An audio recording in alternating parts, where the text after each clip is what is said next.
Le film commence avec l'arrivée du vice-président des États-Unis à Los Angeles. Son cortège traverse la ville sous le regard attentif de nombreux agents fédéraux. Parmi eux, l'agent Choi repère un dispositif suspect avec l'un de ses collègues et en reconnaît immédiatement l'importance. Pendant ce temps, devant la mairie, une autre équipe d'agents se tient prête pour l'arrivée du vice-président. L'agent spécial Mia est là pour livrer du matériel essentiel, mais le chaos éclate lorsqu'un sans-abri apparaît dans la rue. Malgré les ordres du personnel de sécurité de s'éloigner, l'homme ouvre le feu de manière inattendue. À ce moment-là, une autre explosion secoue la zone où se trouve l'agent Mia, tandis que le chauffeur de Choi devient soudainement hostile, tirant sans discernement sur toutes les personnes se trouvant à proximité. Dans un acte désespéré d'autodéfense, Choi tue le chauffeur, devenant le seul survivant au milieu du carnage alors que les assaillants s'approchent et commencent à exécuter les agents. Le partenaire de Choi l'exhorte à prendre l'appareil et à s'enfuir. Mia et son partenaire blessé, Reeves, parviennent également à s'échapper avec l'équipement. Dans le chaos, Choi arrache le téléphone d'un passant et contacte le général Marshall pour signaler l'attaque. Le général demande immédiatement si le partenaire de Choi a l'appareil, et Choi confirme que oui. Cela pousse le général à lancer le protocole Whiskey Mike Delta, la réponse de plus haut niveau réservée aux menaces impliquant des armes de destruction massive. Pendant ce temps, Anderson, un domestique d'un refuge sécurisé, assiste à la fumée qui s'élève des attaques depuis sa fenêtre. Après avoir regardé les informations, il contacte sa base supérieure et apprend qu'une situation Whiskey Mike Delta est en cours, avec 3 individus se dirigeant vers sa position. Suivant Choi de près derrière Arya et son partenaire blessé, Reeves, qui arrive bientôt au refuge, Anderson récupère une arme à feu à l'intérieur et apprend par Mia que Reeves a été blessé par une explosion chimique.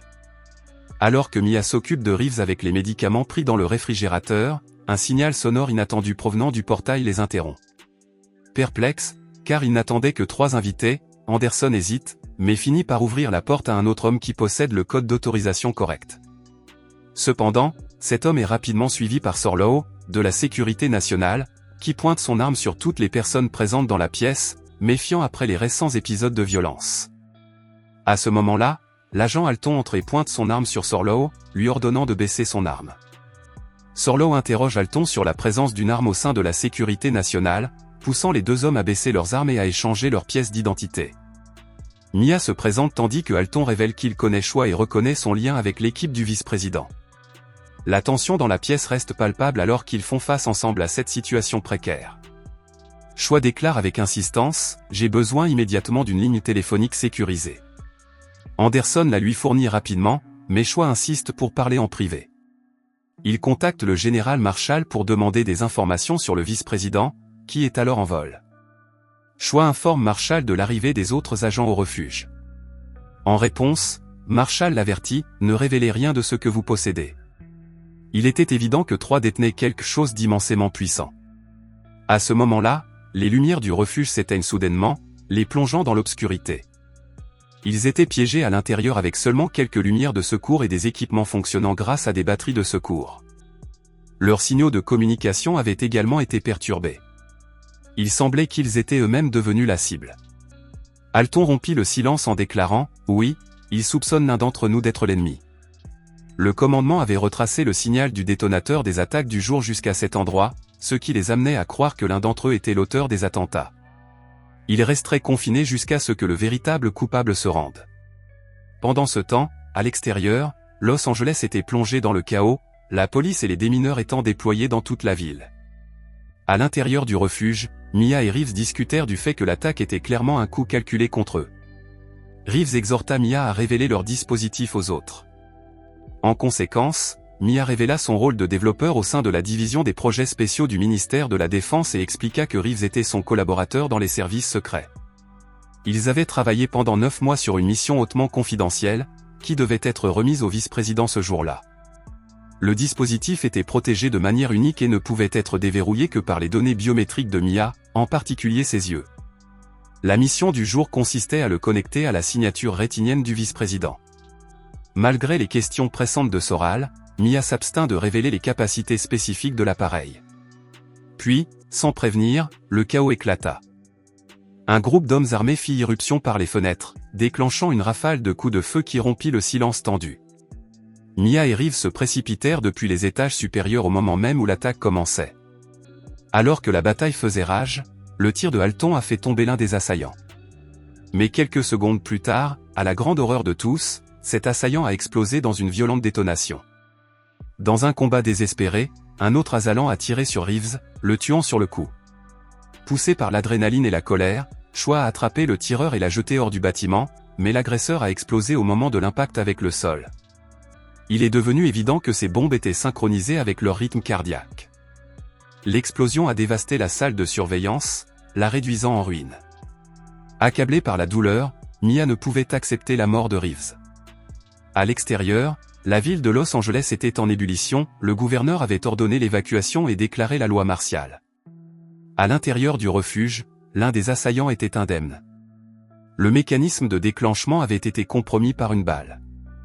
Ayant désormais l'occasion de l'interroger, Mia prépara un accélérateur pour extraire des informations de l'agresseur capturé. Lorsqu'il refusa de répondre, Mia réagit avec le taser, exigeant des réponses. L'agresseur répondit de manière énigmatique, « Ma mission est mon nom ». Il révéla une familiarité inquiétante avec leur identité. Mia Reeves, Choi Anderson, affirmant « Vous êtes ici pour une raison. Nous vous séparons pour vous contenir ici. Vous êtes des poissons dans un tonneau ». Les connaissances qu'il possédait à leur sujet étaient effrayantes. Il fit même référence à la relation passée de Mia avec Reeves. Furieuse, Mia l'a de nouveau électrocuté avec le taser et a menacé d'intensifier ses méthodes s'il ne révélait pas leur plan. L'agresseur s'est contenté de rire et a déclaré « C'est déjà en cours ». Profitant de ce bref moment de distraction, l'agresseur a avalé du cyanure. La panique éclata tandis que tout le monde criait à Anderson « Qu'avez-vous fait ?» Sorlo pointa son arme sur Anderson, l'accusant. « J'ai compris qui travaille avec eux. Pourquoi êtes-vous intervenu juste au moment où il allait parler ? Et comment avez-vous pu ne pas voir cette bombe ?» Anderson se défendit, « Mais Sorlo, je vous ai sauvé pendant l'attaque. Tu ne me fais toujours pas confiance ? J'ai sauvé toutes vos vies, mais tout le monde me traite comme si j'étais sacrifiable. » Sorlo révéla que son arme était déchargée. S'adressant à Choi, il dit gravement, « Ces agresseurs en savent plus que nous sur nous-mêmes.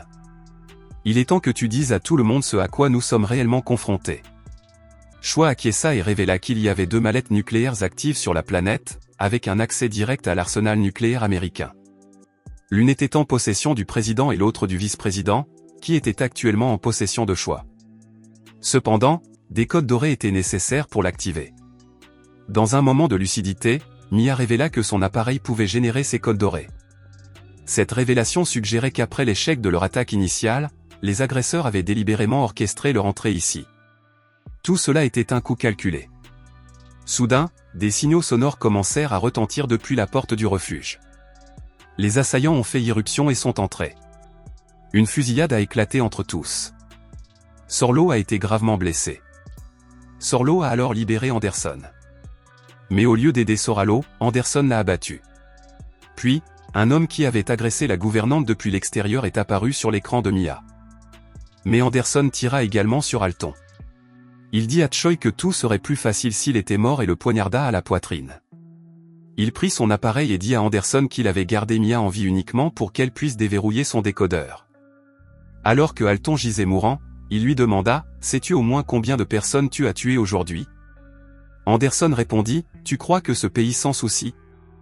Il dit « Combien d'enfants sont morts en combattant en Afghanistan, en Irak ?» Anderson tira sur Alton et traîna Mia sur le côté. Anderson pointa un missile sur Washington DC. Mia lui demanda « Qui t'a mis ces idées dans la tête ?» Mais Anderson répondit « Je le fais pour ma sœur. » Le vrai nom d'Anderson était Elia King. Le compagnon d'Elia attrapa Mia et l'emmena près du cadavre de Reeves. Mais là, Mia sortit l'arme de Reeves et tira sur l'homme, le tuant. Mia tira également sur Elia. Mia tira plusieurs fois sur Elia et désactiva elle-même le missile. Peu après, Marshall appela depuis la salle des fournitures. Marshall dit « Copperhead, tu me reçois. » Ce message était destiné à Elia. À une courte distance de ce bâtiment, Marshall dirigeait tout depuis un autre bâtiment. Il connaissait Elia. Tout le plan était le sien. Et après avoir appris la mort d'Elia, ils ont tout éteint et sont partis. Ils allaient maintenant se préparer pour le plan B. Cet endroit allait exploser d'un moment à l'autre. Mia a vu Marshall sortir. Marshall a fait exploser le bâtiment juste devant elle, alors Mia a attrapé une arme et s'est lancée à sa poursuite.